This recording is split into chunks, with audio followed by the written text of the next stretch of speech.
Chapter number 13 nucleus start करेंगे। Last time हमने chapter number 12 complete किया था एटम्स।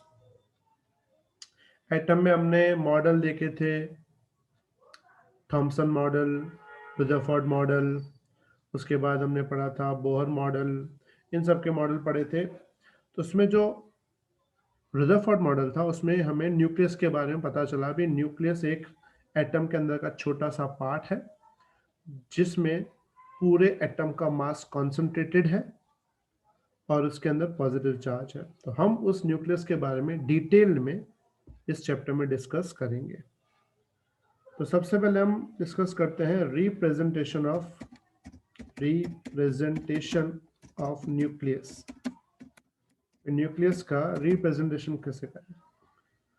न्यूक्लियस के रिप्रेजेंटेशन करने के लिए हमें सबसे पहले उसका एक सिंबल लिखना पड़ता है। समझो हम सिंबल को लिख रहे हैं एक्स। अब जैसे सिंपल एग्जांपल ऑक्सीजन है तो हम लिखते हैं O, कार्बन है तो C, एल्यूमिनियम है तो Al। तो वो एक जस्ट एक सिंबल है। सिंबल लिखने के बाद नीचे लगाना पड़ता है एक नंबर जिसको हम Z बोलते हैं और ऊपर एक और नंबर उसको बोलते हैं हम A।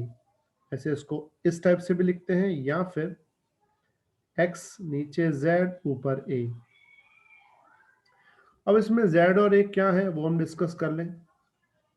ये जो Z है इसका मतलब है एटॉमिक नंबर, एटॉमिक नंबर या फिर नंबर ऑफ प्रोटॉन्स। मतलब नीचे जो हम Z लिखते हैं इसको बोलते हैं एटॉमिक नंबर या फिर नाम देते हैं number of protons. Capital A को बोलते हैं atomic mass number, atomic mass number. और एटॉमिक मास नंबर में दो चीजें इन्वॉल्व होती हैं। पहली चीज number of protons plus number of neutrons. मतलब ऊपर जो हम नंबर लिखते हैं कैपिटल ए, उसके अंदर दो चीजें आती हैं, प्रोटॉन्स भी आते हैं और न्यूट्रॉन्स भी आते हैं। मतलब एक्चुअल में जो ए है it is a combination of Z plus N, Z is atomic number यानी कि number of protons, N means number of neutrons. अगर मैं नंबर ऑफ न्यूट्रॉन को सब्जेक्ट बनाऊं तो वो मिलेगा A minus Z, meaning N is equal to formula क्या लिखेंगे A माइनस Z। अब जैसे सिंबल में एग्जांपल में लूं, जैसे मैं बात करूं यूरेनियम 92 238, तो इसमें जो 92 है इट इज Z, यानी नंबर ऑफ प्रोटॉन्स कितना है 92। ऊपर जो 238 है ये A है, A मतलब एटॉमिक मास नंबर 238। अगर मुझे न्यूट्रॉन्स निकालने हो तो न्यूट्रॉन्स मिलेंगे तुम्हें N is equal to A minus Z। अच्छा, A का मतलब क्या होता है 238 माइनस Z का मतलब होता है 92। तो सिंबल भाषा में N क्या मिलेगा 238 माइनस 92, यानी N बन जाएगा तुम्हारा 146। समझ में आया बेटा सबको बात? तो प्रोटॉन्स इसमें 92 है, न्यूट्रॉन्स कितने हैं 146। तो किसी भी न्यूक्लियस का रिप्रेजेंटेशन कैसा होता है? पहले उसका सिंबल, नीचे उसका Z का मतलब होता है एटॉमिक नंबर, ऊपर उसका A का मतलब होता है एटॉमिक मास नंबर। उसमें जो नीचे Z है it is also known as number of protons, और जो A है उसके ऊपर उसको नाम देते हैं it's number of protons plus number of neutrons. Clear everyone? किसी को यहां डाउट? No sir. चलो एक मैं एग्जांपल पूछता हूं, तुम्हें खुद इसको एक्सप्लेन करना है। फिर समझो मैं बोलूं एल्यूमिनियम 1327, तो मुझे बता उसमें Z की वैल्यू कितनी है? 13 और एटॉमिक मास नंबर 27 और नंबर नंबर ऑफ न्यूट्रॉन्स 14। अच्छा, इसमें नंबर ऑफ प्रोटॉन्स कितने हैं? 13. मतलब जेड जी ही जो होता है वो नंबर ऑफ प्रोटॉन होता है। यहां तक किसी को डाउट नहीं बेटा? Everyone clear? Yes sir. अब आगे ध्यान दो पूरा। अब इसमें कुछ इंपॉर्टेंट टर्म्स आते हैं, जैसे सबसे पहले आता है आइसोटॉप।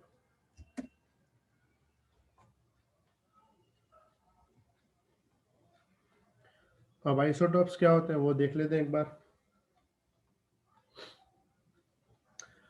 आइसोटॉप ऐसे न्यूक्लियस होते हैं जिनका सिंबल सेम होता है, सिंबल सेम होता है, जेड भी सेम होता है, लेकिन ए अलग होता है, ए। तो जब दो ऐसे न्यूक्लियस हो जिनका सिंबल सेम है, जेड सेम है, बट ए अलग है, उसे हम नाम देते हैं आइसोटॉप।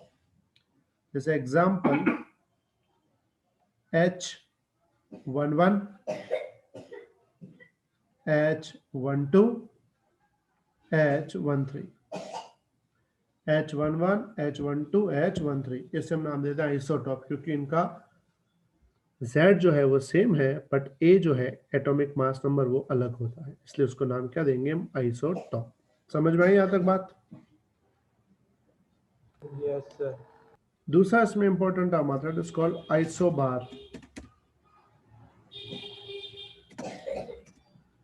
आइसोबार का मतलब है दो अलग अलग न्यूक्लियस, दोनों का Z अलग होता है, लेकिन उनका जो बार है A वो सेम होता है। तो जब बार सेम होता है यानी कि एटॉमिक मास नंबर सेम होता है, उससे बोलते हैं आइसोबार। जैसे एग्जांपल बात करें, कार्बन 614, नाइट्रोजन 714, तो ये बन जाता है एग्जाम्पल इसका आइसोबार्स का। इसका जो कार्बन और नाइट्रोजन दोनों अलग अलग न्यूक्लियस है, जेड भी अलग है, लेकिन जो बार है वो सेम है। समझ में आई यहाँ तक बात? सर एक बार ये आइसोटॉप्स और आइसोबार फिर से समझाओ सर। इसे देख लो। आइसोटॉप का मतलब दो ऐसे न्यूक्लियस जिनका जेड सेम हो लेकिन ए अलग हो, जेड सेम हो ए अलग हो, उनका सिंबल भी सेम होता है। जैसे कि हाइड्रोजन के तीन आइसोटॉप H11, H12, H13, इनमें जेड तीनों का सेम है लेकिन ए तीनों का अलग है। समझ में आई बेटा बात? Yes sir. उसके बाद आइसोबार। आइसोबार मतलब दो ऐसे न्यूक्लियस जिनका जेड तो अलग अलग होगा, जेड अलग अलग होगा, लेकिन ए जो है वो सेम होगा, उसे हम नाम देंगे आइसोबार। जैसे एग्जांपल कार्बन 614, नाइट्रोजन 714। और जो तीसरा है, third number, it is called isotone.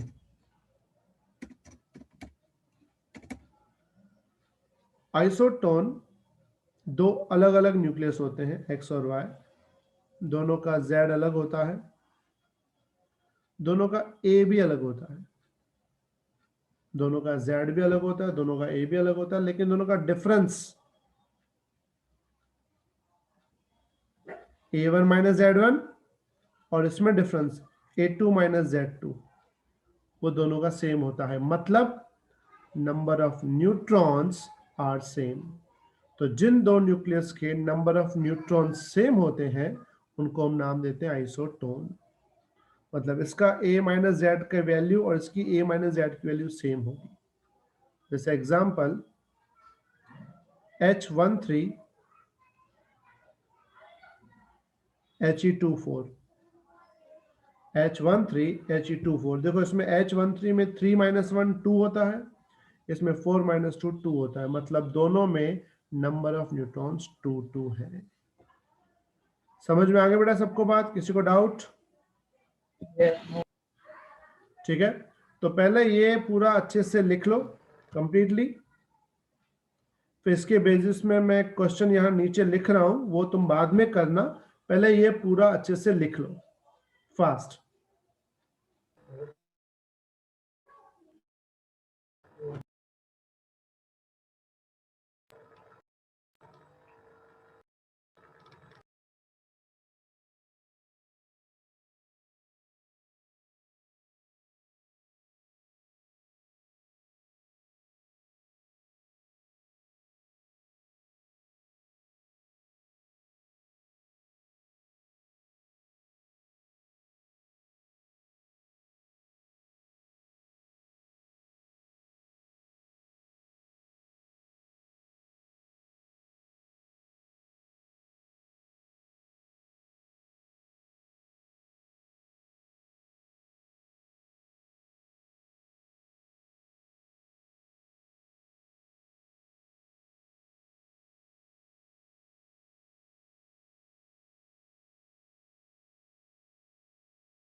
Hello sir. हाँ बेटा बोलो। हेलो बोलो बोलो। सर, ये जो आपका ये ऐप है, आपका ऐप, वो मतलब आप यूट्यूब में से जो शेयर करते हो वीडियो, वो आपके मतलब कौन से चैनल से है मतलब सर? नहीं बेटा, चैनल पे तुम्हें मिलेंगे नहीं, लेकिन तो चैनल तो बता दूं, तो चैनल पे मिलेंगे नहीं वीडियो। पर सर, क्योंकि अगर मैं मोबाइल से देखूंगा तो सर वो क्या बोलते हैं, फिर चार्जिंग भी खत्म हो जाए, तो मैं डायरेक्ट पीसी से देखूं, इसलिए मैं पूछ रहा हूँ। जो पीसी से एक सॉफ्टवेयर आता है, उसमें से कन्वर्ट करके देख सकते हो, कोई ब्लू स्टैक्स करके सॉफ्टवेयर है। सर पर उसके लिए हाँ वो पता है, वो एमुलेटर होता है, वो मोबाइल का ऐप से सब होता है। पर सर उसके लिए वो पीसी तो ऐसे होना चाहिए ना, उसके लिए वैसे वो क्या होता है, प्रोसेसर भी होना चाहिए। लेकिन बेटा मेरे पास अभी वो सिस्टम है नहीं अवेलेबल, क्या करूँ मैं, बोलो।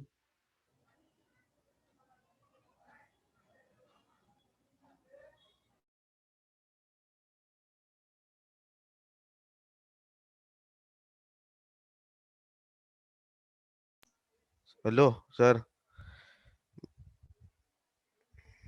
बोलो हाँ बेटा बोलो। सर मैं मतलब वो आप लिंक शेयर कर दोगे ना, तो हो सकता है, क्योंकि बोथरा में मैं नहीं पहले लिंक जाता शेयर था करनी उन लोग पड़ेगी, उन। लेकिन लिंक इतनी सारे वीडियोस की कितनी लिंक शेयर करूंगा मैं, तू बता। अरे हाँ, वो भी है सर। हाँ, नहीं तो वो बोथरा में मैं जाता था, वो लोग ऐसे ही करते हैं। लेकिन इतनी सारी वीडियो है, किस किस की वीडियो, कौन से टॉपिक की वीडियो, वो कैसे लिंक शेयर करूंगा, मुश्किल हो जाएगा ओके सर। बेटा। यस सर, हाँ।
सबने लिख दिया बेटा, किसी का बाकी? Done sir. अच्छा हो गया हो तो यहाँ पे ध्यान दो, मैंने यहाँ पे बहुत सारे एटम्स यहाँ पे लिखे हुए हैं, दिख रहे हैं सबको? Yes. ये बहुत सारे एटम्स हैं।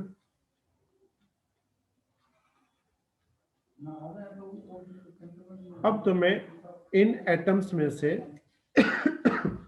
ढूंढना है कितने पेयर्स आइसोटॉप के हैं। जैसे कि H11, H12, H13 जो पूरे है ना, इसको बोलते हैं वन पेयर। तो एक पेयर आइसोटॉप की है, ऐसे इसमें कितने पेयर्स हैं जो आइसोटॉप बना रहे हैं? ढूंढ के आंसर बताओ क्या आएगा फास्ट। हाँ बेटा 5 आने चाहिए, मैं लिख देता हूँ कौन से 5 है। सब क्या है 5? Yes, sir.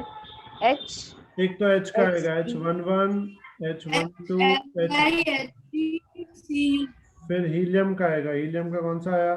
2, 3, 2, 4। यूरेनियम के भी Carbon. 3 होंगे, फिर लिथियम के 2 होंगे, ठीक है, और इसके अलावा कार्बन के 3 होंगे। मिला सबको बेटा? Yes, sir. चलो अब ढूंढो इसमें आइसोबार्स कितने हैं। How many pairs of isobars? Fast. 3 pairs आएंगे। कौन से आएंगे बोल दो। सबसे पहले तो हीलियम 23H13, एक तो ये हो जाएगा। उसके बाद पीबी और कार्बन नाइट्रोजन बिस्मथ, और फिर कार्बन 614, नाइट्रोजन 714। मिला सबको? चलो अभी फाइंड करो how many pairs of isotone. Isotones आएंगे 5।